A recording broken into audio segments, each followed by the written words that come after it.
Janice, please. Time to be off to work. Come on, 5 to 8. Cheer. Morning. Morning.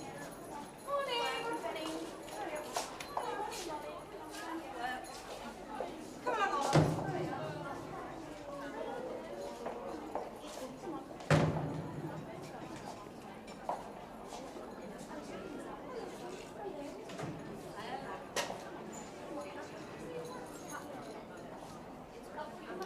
You ought to be locked up, Tiger, not us. Hey?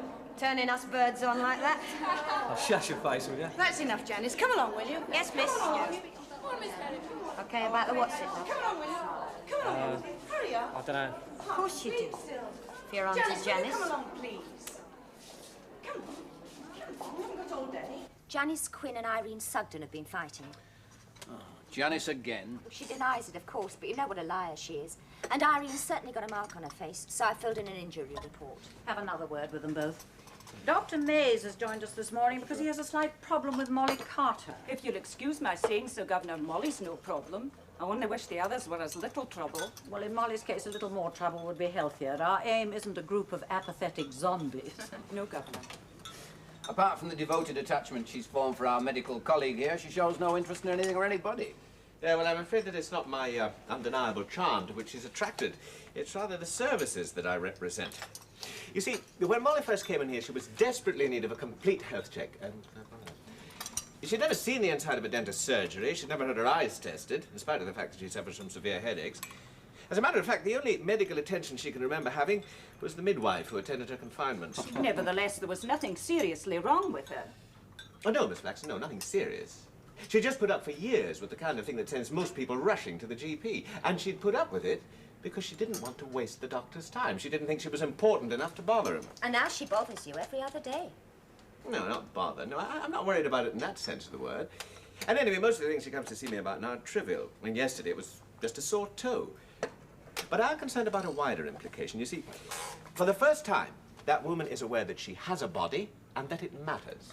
And now it's up to us to make her aware that she has a mind, too, and a personality, and that they matter. Yeah. How much longer have we got her?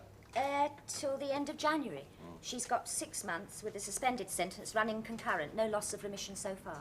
Well, I'm very grateful to you, Doctor, for bringing this to our notice. That gives the rest of us just over 6 weeks. To change her? To get to know her.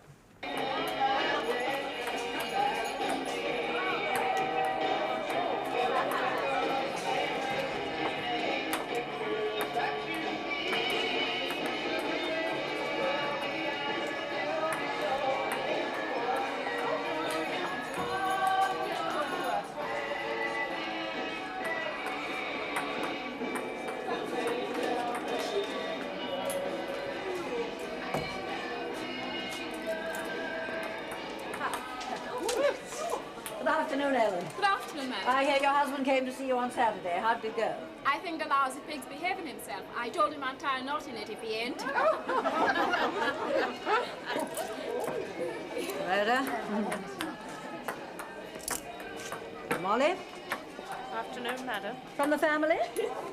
This? No, ma'am. One of the girls said I could have it. May I? Mountains in Provence by Paul Cézanne. Did you ask for this? She had a lot of different ones. She was throwing them away. She was going out. No, what I meant was, did you choose this particular card? It's a nice picture. It's a beautiful picture. I admire your taste.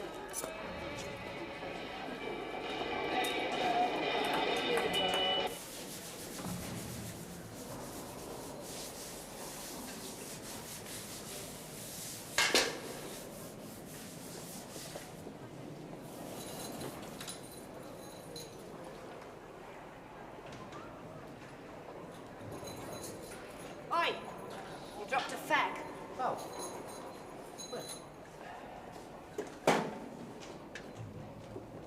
I hope you find it, Tiger.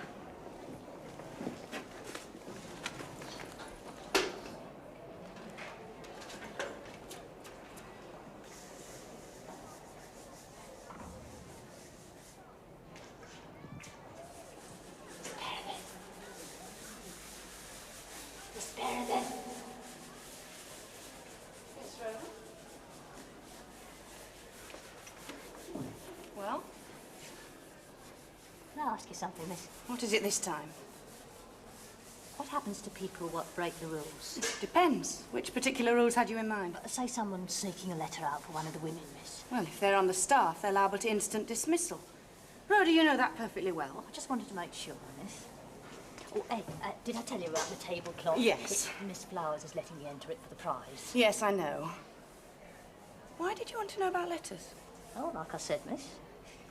Just interested. Why did she choose that particular postcard? She told you. She thought it was a nice picture. Something must have attracted her to it. Or perhaps the others were all saucy, fat ladies with balloon bums. You think I'm clutching at straws? I think, Governor, that perhaps you're in danger of over-interpreting a fairly simple reaction. Look, she doesn't want to attend any of the night school courses. She's opted out of occupational therapy, hasn't been near the library, not even seeing the doctor as often as she was. In other words, you're saying there's nothing else we can do? She does her work. In many respects, she's a model prisoner. We have to be realistic. It's a pity I can't wave a magic wand and wipe out 30 years of hard background. I have to take the woman as she is. And all you have is a postcard. And patience. Something else I've learned, Mr. Radley. I can't afford not to be positive. That's a useful word. How positive can we be about Janice Quinn? The reverse side of the coin. Hostile and aggressive to the staff. Bullies and antagonizes the other women. Eventually we'll have to give her solitary for her own protection. I'd hoped psychotherapy would help. A waste of time. She's too damn crafty. Used the psychotherapist to get concessions she couldn't get from us. I've been in this job long enough now to know that there are times when we have to accept defeat. I've seen women who've been in and out of this prison who will eventually die in this prison beyond any rehabilitation. But Janice is 22. Can we write her off just like that? Obviously, Charles Radley has rather more austere standards. But he can be pretty uncompromising in his attitudes. But he's always been scrupulously fair. Until now. Well, perhaps he's not behaving out of character. Perhaps he's behaving in character. Man doesn't suddenly become defeatist, reactionary. He doesn't lose his sheer enthusiasm without a reason. There's a reason. Personal. Why, necessarily? Because if it was anything within the prison, I'd know. Mistress of all she surveys. A prison is a closed community, Bill, for us just as much as for the others. Well, then ask the Radleys to dinner. Doesn't that sound rather underhand? To invite them just to pry? Oh, we're not. It's time we had them round anyway. Your trouble, Madam Governor, is you've been spoilt. I hadn't noticed. Oh, but you have. Being married to a fair-minded, tolerant man all these years has set you an impossibly high standard. The other poor beggars can't compete. You think there is some substance in these tales of hers? It's possible, madam. I mean, Rhoda does seem to know what she's talking about. And you're convinced they're worth an investigation? Well, if it won't waste too much of your time, madam, yes. Well, let's have her in then, shall we?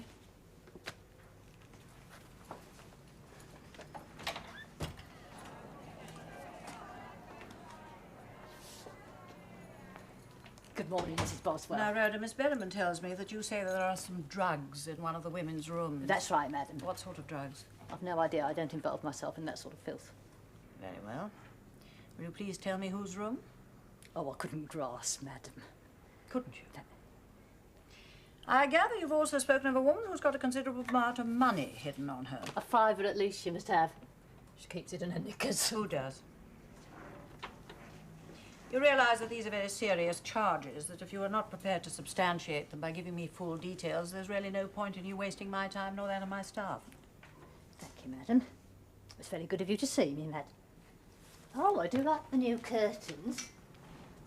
I'm glad you approve. Oh. Oh, I could have done a better job on the hems, mine. Miss Flowers says I'm the neatest sewer she's ever had in the therapy class. She's letting me enter for the prize this year. That's splendid. I suggest you devote all your time to that in future and less on letting your imagination run riot. Thank you,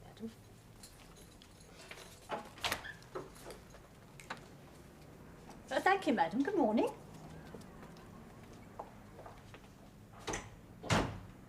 Miss Berriman,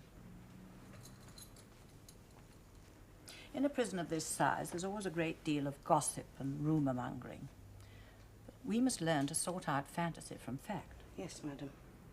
Now, Rhoda has a history for this sort of thing. Most of it is pure invention, dreamed up for the sole intention of getting herself into the limelight. Well, you saw her just now. Yes, madam.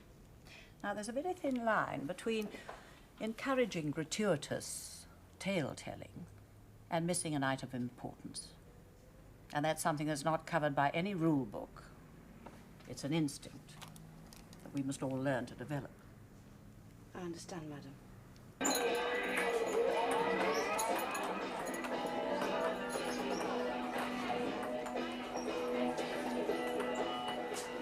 I've been to see Mrs. Boswell.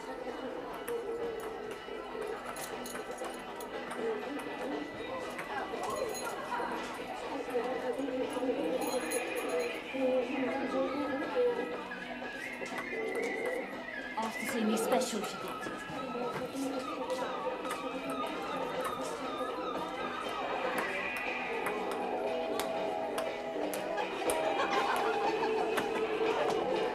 She wanted my opinion of her new curtains.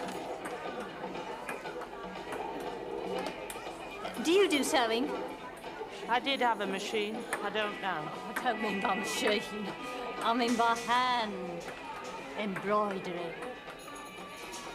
Miss Flowers is entering me for the Cursor Award. Arts and Crafts section. You must have seen my cloth.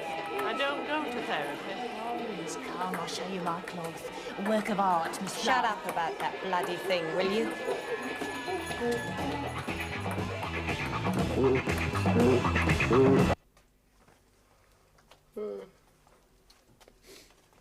How was the playgroup?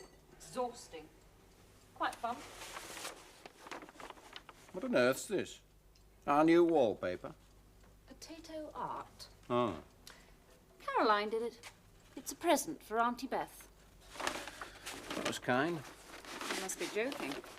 Little Caroline's a 4-year-old candidate for your illustrious establishment. Oh, dear. Poor little Caroline. Written off at the tender age of 4.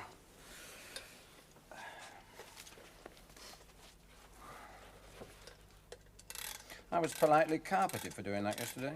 Oh? By the governor. Oh, they've invited us for dinner on Saturday night, by the way. Oh. I said it'd be all right. Yes. Oh, we are free.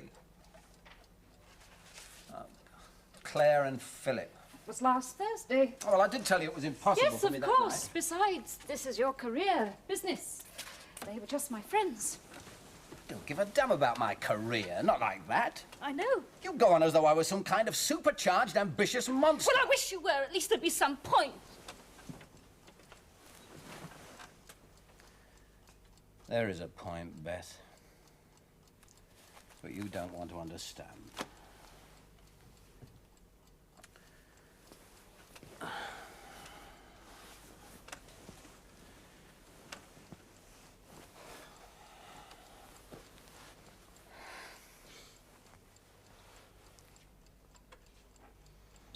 So who did you write off?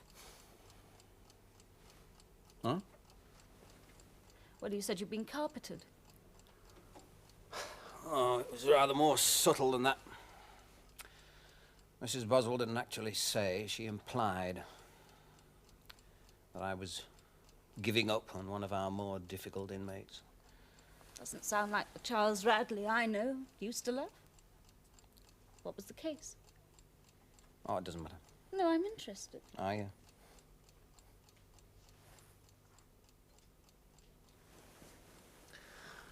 Girl of 22, convicted prostitute. Been soliciting since she was 12. Got a record as long as your arm for everything you can think of. And a few you can't. Currently doing 5 years. She decoyed a bloke in a pub. Her boyfriend mugged him. She stood there. She may even have lent a helping foot. Either way, the bloke wound up with a ruptured spleen, a fractured spine, and lost the sight of one eye. That's ghastly. Yeah. The girl must be evil. Oh, no, Beth. You don't understand. It's not as simple as that. All over a bloody sewing machine. Begging your pardon, madam. But you did sell it, Molly. And it wasn't yours to sell. It belonged to the hire purchase company. But I owed the club man as well, and he was turning real nasty. You can't rob Peter to pay Paul. And the time before that, the time they gave me a suspended sentence, he'd left me. I'd a right to go on the security. You also had a right to let them know that he'd come back, but you didn't. You went on claiming the money. I needed it.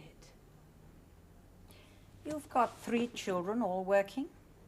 The lads still run short in the middle of the week. You know how lads are. I'd sub 'em a few bob.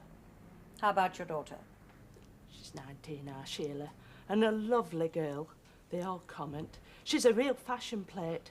Every week something new. From the clothing club. I like to see her looking nice. I never grudged her. It's not a question of grudging, Molly. You couldn't afford it. You should have been honest with them. I didn't like to say no. Discipline isn't a dirty word, Molly. It means caring, loving a child to prepare him properly for his place in the world outside, not indulging him so much that he expects everything to be handed to him on a plate the way your children have had it from you. Do you understand that? Yes, madam. I think so. What about your husband? Didn't he realize you were getting into debt? He never asked. Yes, well, most husbands are like that to a certain extent.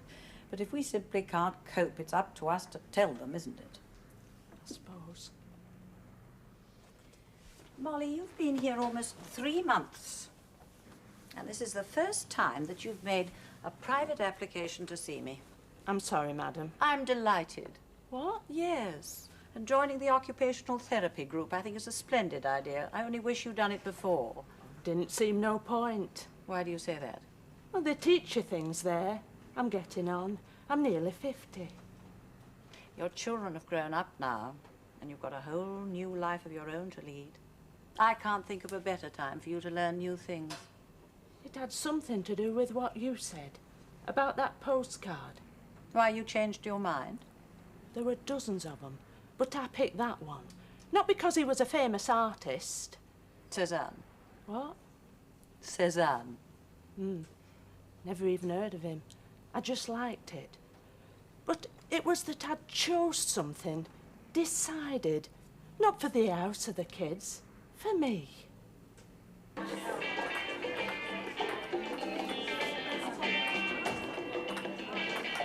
Escort duty tomorrow. Oh, no. Where this time? Lincoln, Maureen Collins. Oh, she should be pleased at any rate. How long has she been on remand? 3.5 months. Up at the crack of dawn again. Well, you be thankful. There's 15 on escort tomorrow. It's going to be merry hell here. I'm sure you'll cope. Of course. Isn't it lucky we all love working a 14-hour day? Hello, Miss Harker. Hello, Rhoda. Well, how's the famous tablecloth coming along? Oh, a treat, miss. Well, best of luck with it. Oh, thank you very much indeed, Miss Harker. Janice, Thank would you do I'm that sure. in your own Much home? appreciated. Of course she will. You shut your face, you silly bitch. All right, you two, that's quite enough. Oh, she's such a creeper. She gets on my wick. She's just jealous because she spoke to me. It's part of her job, you stupid cow! Janice, nobody cares about you. Not her, not the governor, not nobody. Nobody gives a bloody damn!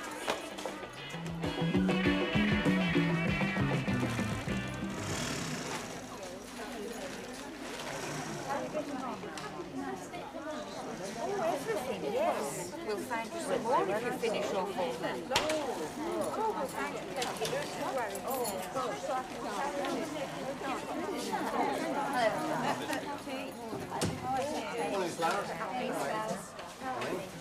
Was your lampshade, Ellen? It's okay. Look nice when it's finished. Bloomin' keeping me in now.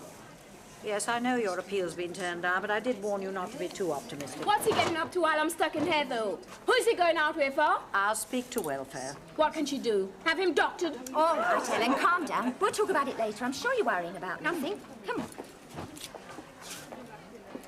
Rhoda, brought Mr. Radley to see your tablecloth. Ah, it's very nice. Imagine spilling tea on that. Oh, it's beautiful, isn't it? She should win a prize with that. Well, that's what we keep saying. Don't we, Miss Flowers? Yes, we do. But she's got to finish it first.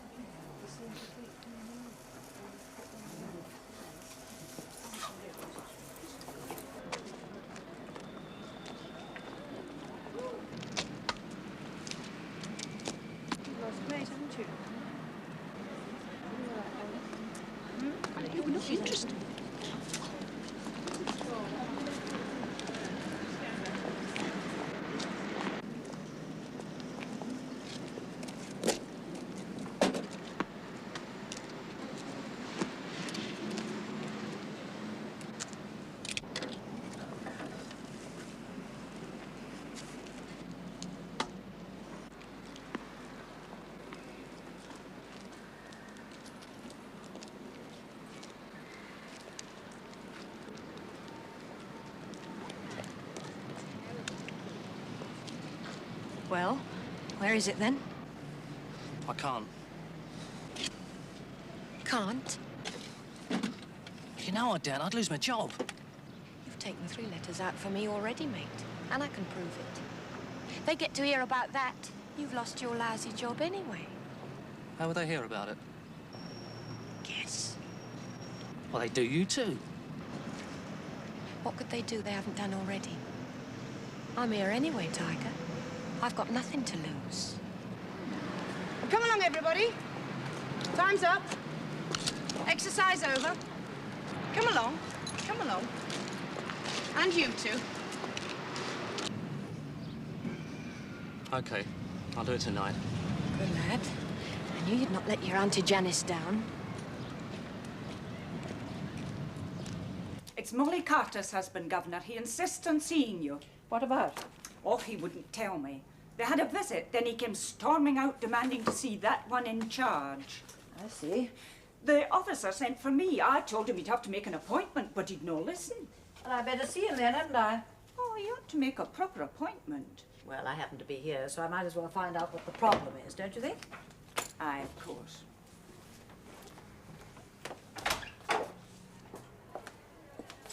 The governor can spare you 5 minutes. I should think so too. I want to make a complaint. Do sit down, Mr. Carter. What garbage have you been telling my wife? None that I know of. She said you told her it was my fault. She got into trouble. That's a lie. I asked her why you hadn't realized that she was in trouble until it was too late. Why couldn't she manage disgracing us all like that? I gave her enough. Did you really ever bother to find out just how much the housekeeping bills were? I'm the breadwinner, not the flaming housekeeper. That's her job. I tell you, missus, she'd nothing to complain of. We had a nice house, car, telly. You paid for the car. Me? Come out of my wages each week. And the television? Her? Well, she wanted the thing, didn't she? You want things like that, you have to make a few sacrifices. Even if it means that you can't pay the bills at the end of the week. I tell you, that woman's hopeless. Hopeless, that's the top and bottom of it.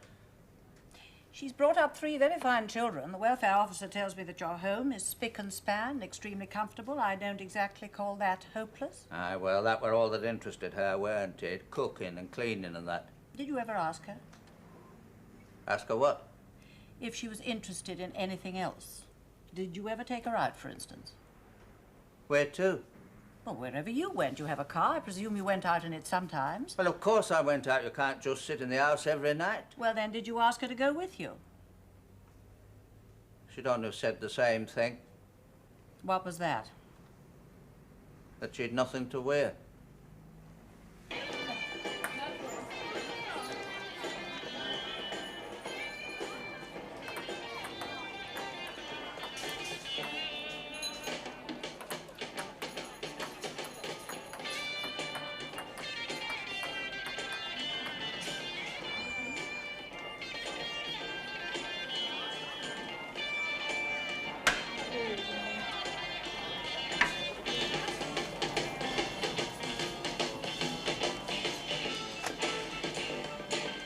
Out. You keep away from me. You heard. That's my chair. I don't see it's got your name. I tell Mrs. Boswell, I know all about you.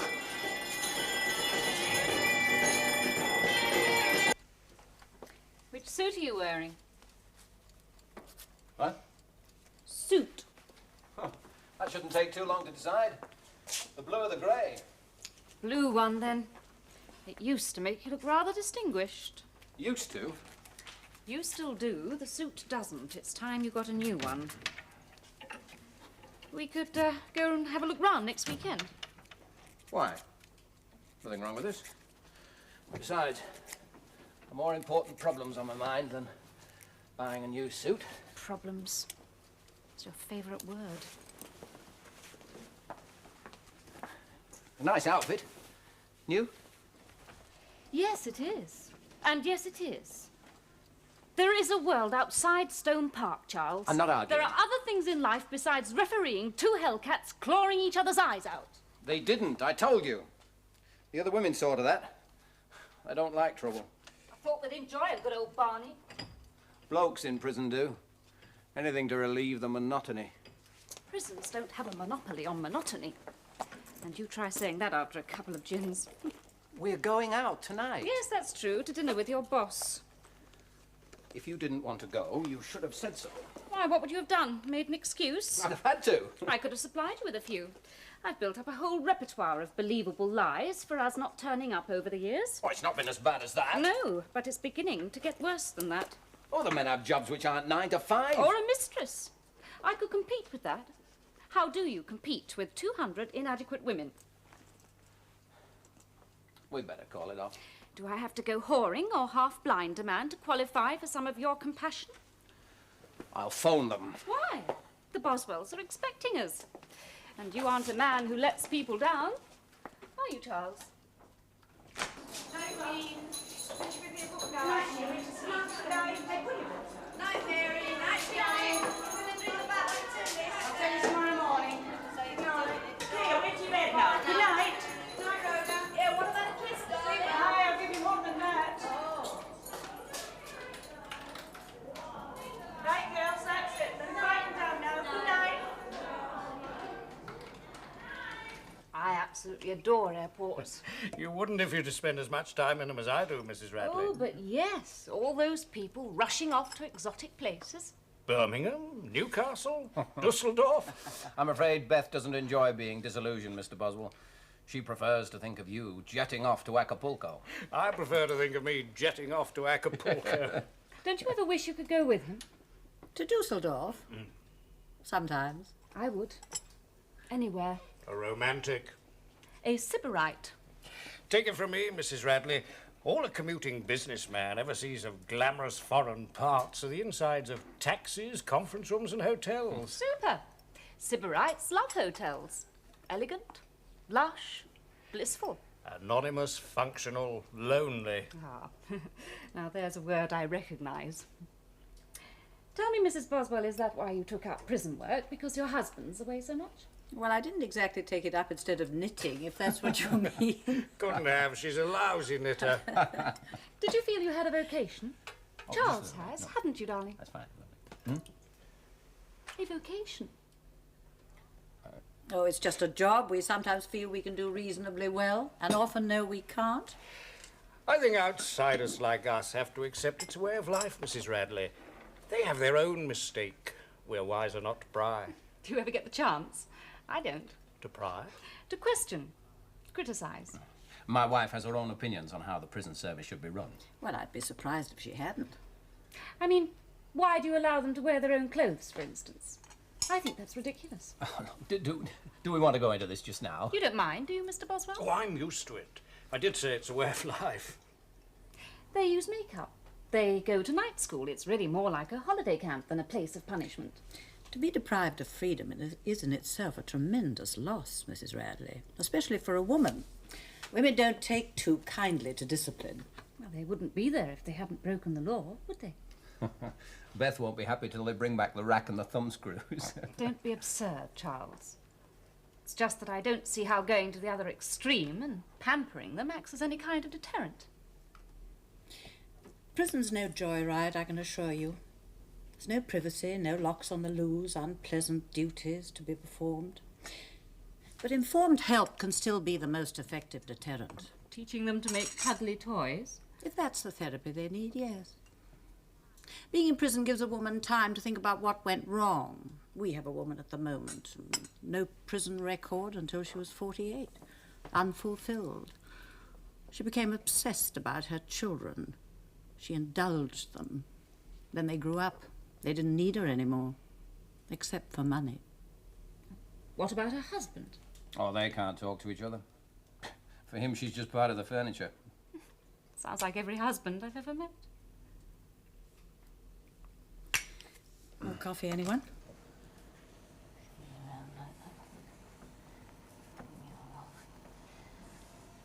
I will, I bloody will. Got a surprise coming down. She'll see.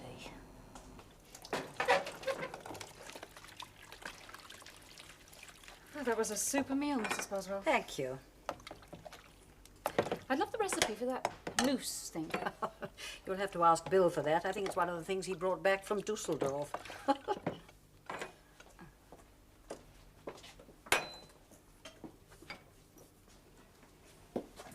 Mrs. Boswell, I owe you an apology. I behaved very badly. Not to me. I shouldn't have made you witness our private vendetta. Only he's got so much integrity. And that's one of the hardest things to forgive. It creates such an impregnable defense. It's like turning the other cheek. But one's still left with the frustration. Oh, yes. That keeps on growing. I don't underestimate his strengths, Mrs. Boswell. In anyone else, I'd admire them enormously. But in a husband, they can be hell. They can. If you happen to be weak, selfish and demanding like me. Your description or his? Oh, no, mine. Oh, I do at least know myself that well. It's a very tiny virtue. I'm not the stuff martyrs are made of. Would Charles want to be married to a martyr? That's what he needs. A woman who will sacrifice herself entirely to the demands of his job. Those women that you were talking of, well, of course I know they deserve pity and help. But I resent them, Mrs. Boswell. I'm jealous of them.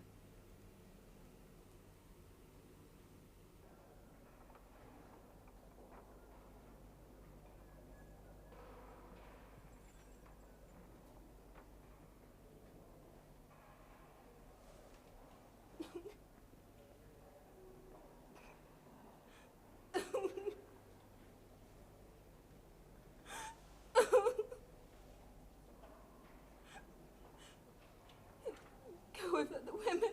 He won't come back. Oh, God. Dear God in heaven, hear me. Let me out of it. Let me out of it. Let me out of it.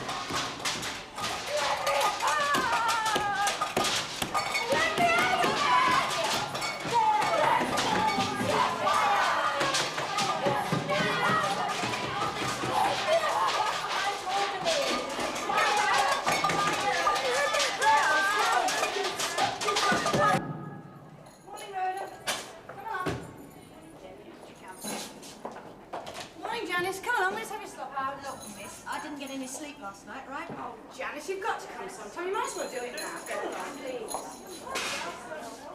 Here, what's all that racket about? No, Rhoda. Look, I'm glad you're feeling better, but I'm not prepared to listen to any more of your tales. I'm not lying this time, Miss. It's true this time. I hoped you'd stopped all that nonsense, Rhoda. God's honour. Half a bottle of gin she's got. She keeps it in her jacket pocket. Oh. Here, you can take me to the governor. Mrs. Boswell will believe me. Come on, Miss Bell. You're not wasting her time again. Oh, no, I won't. I swear I won't. This time I'll give her names, everything. Janice Quinn, come with me. Oh, where? Governor wants to see you. Big deal. What for? Well, she'll tell you that when you get to her office. You too, Rhoda. Not me? What the hell? She's done it, Janice. She's grasped on you. Come on, you two, right away. I won't. I've had enough. Janice, stop that nonsense and come out at once. You come and get me. You come in here and I warn you. I'll do myself an injury. I've got scissors here. She is? I see. Don't do anything. I'll be there right away. Find Mr. Radley wherever he is. Ask him to go over to the North Wing therapy room immediately. Oh, and you better find Dr. Mays, too. I'll do myself in. I swear it. You there, are you, Rhoda? Come on, can you hear me? Quick, please. Here. You know that famous tablecloth of yours? The one you've been working on for months? Well, it's in here, Rhoda. It's in here with me. Come on, Rhoda. I won't win any prize after all, Rhoda. Not when I've done with it. Come on. All right, now, come on. It's all right. We'll sort it out. Now, come on, we'll sort it out. No. I'll take it Out of the way. Come on. Janice? This is Mrs. Boswell. I want you to open this door at once. She won't have done anything yet. She's too busy tearing up Rhoda's cloth. And has she said anything? Well, she says she's going to do herself in. She has got scissors in there. I'd say she was bluffing. She thinks she means it, but she won't do it. What she really wants is help. Well, let's get the door open then. No, it's not the door that's the problem. No, breaking the door down won't do any good. It's a risk. It might be. I can't take the chance. No, I agree. Janice, I want you to listen to me. Whatever the problem is, I can help you sort it out, but not this way. I've not got no problem. We can at least talk. It's too late. Who'd I talk to anyway? You? You've got nothing to say I want to hear, missus. Well, I think she's enjoying the fuss. Do you? Well, we're all here waiting to help her. She just won't listen. Not won't. Can't. Will you try?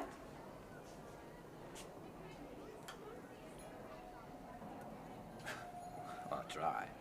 What do you think, Doctor? Yeah. Yeah, all right, it might work. Janice, will you talk to Mr. Radley? What do I want to talk to that Burke for? He's one of your lot, isn't he? I don't want to listen to what he's got to say. I know it already. Janice, this is Charles Radley. Look, I don't know that I want to listen to what you've got to say either, but I'm prepared to risk 10 minutes of my time if you are.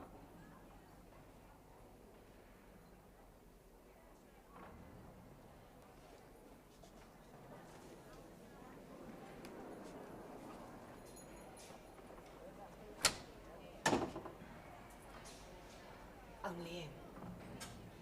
And no tricks.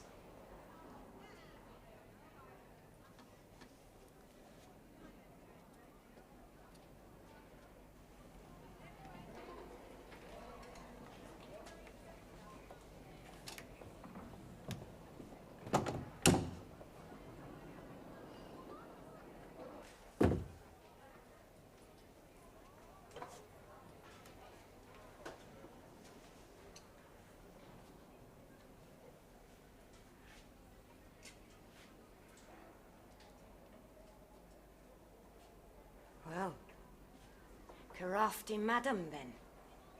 Still down to you, Janice. Too right, Charlie boy. Because I've no intention of being putty in your great big masculine mitts. Oh, I wouldn't underestimate you that much, Janice. Con man. True. But even if conning would work, which I doubt, I'd be the very last one to try. Yeah? Because I'm a fella. And you haven't got much time for fellas, have you, Janice? Meaning I'm a les? No. Well, come on then, sweetheart. Makes sense. I'm a brass. I'm the best in the business. Fellas is how I make my bread. That's a very good reason for hating their guts. Okay. So why you? Why not her or the AG? It's an all-female establishment. Male deps are probably considered expendable. Look what I did to Rhoda's cloth. Yeah. You are? Well, what? It was a bloody lousy thing to do. You're supposed to be humouring me. Who said? Well, that's what all do-gooders like you do with nutters like me, isn't it? Oh, I'd have perched on a ledge 60 feet up, only there wasn't one handy. Oh, I'd probably have had to humour you if you'd been hysterical. But you're not. You know exactly what you're doing. Yeah. Now I do. What happened? Dunno.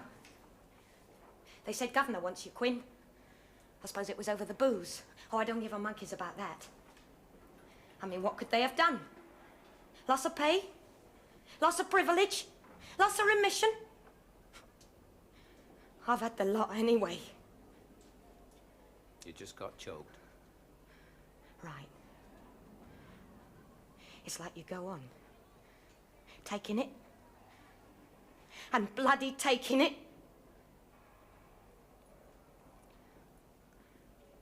And then you can't.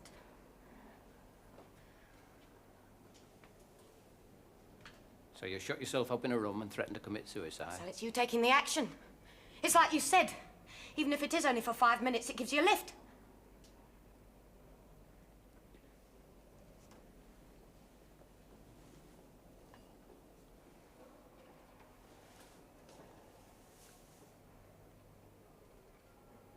You married? Yeah. What's the name? Beth? Beth? Coffee mornings, homemade buns, and our kids have got the whitest shirts in town. No kids. Happy, eh? Like everyone.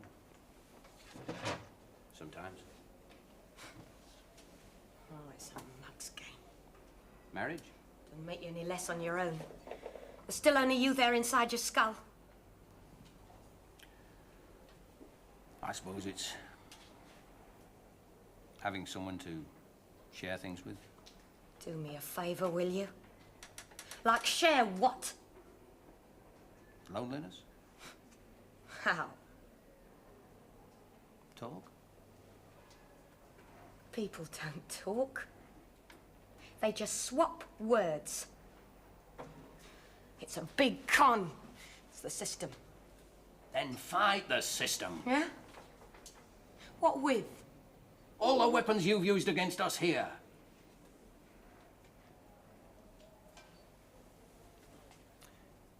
You've been fighting the wrong battles. Make good dusters. Yeah.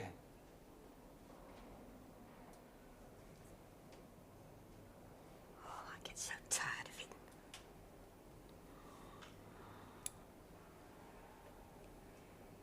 Problem is, I'm a realist. And someone. Someone? A person. What person? You. The you inside your head.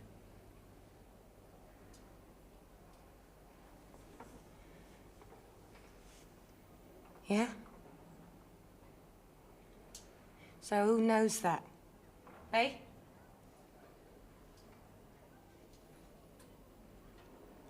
Me?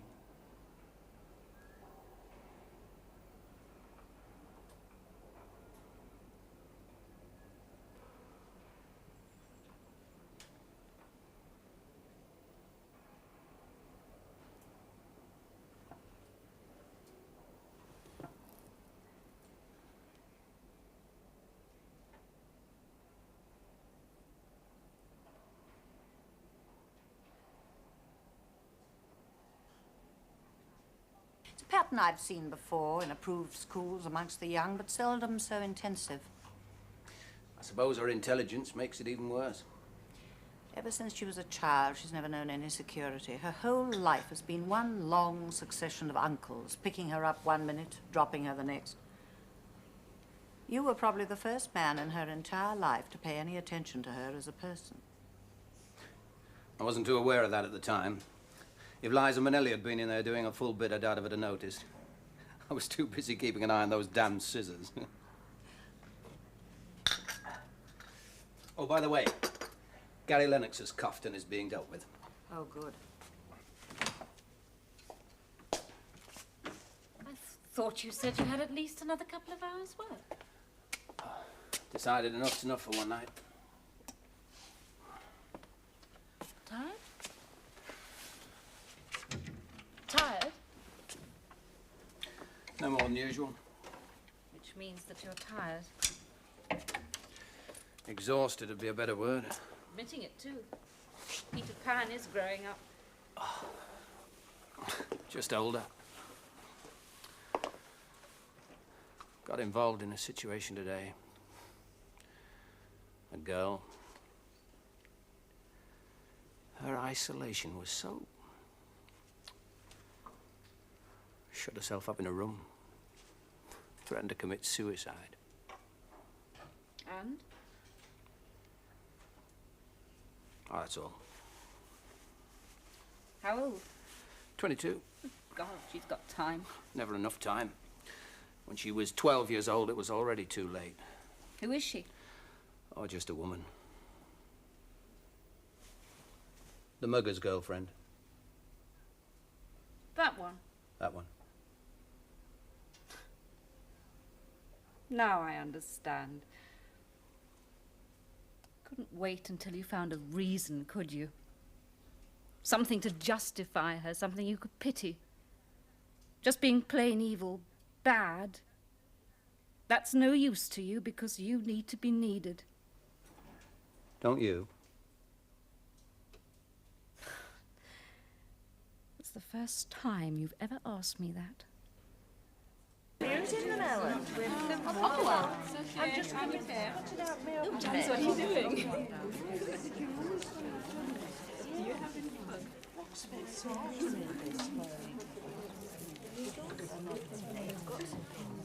Yes, I'll hand it on, madam. Well, go on. Get on with it. Won't get done with you sat there looking at it, will it?